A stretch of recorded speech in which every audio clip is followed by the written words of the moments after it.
How do you know if your ZH-G01 is working right? Testing a new device or doubting your results? What should you do? Let the quality control card help you.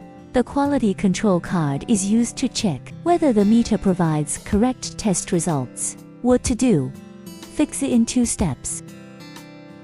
Press and hold the C button while the instrument is turned off, and insert the quality control card.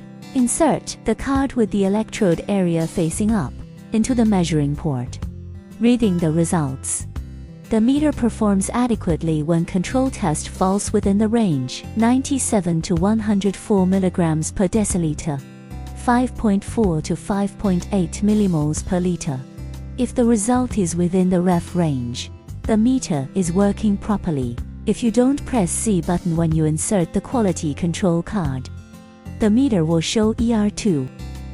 If the result is out of ref range, please check again. If the result is still out of range, please contact with your customer service. Like, subscribe, bell.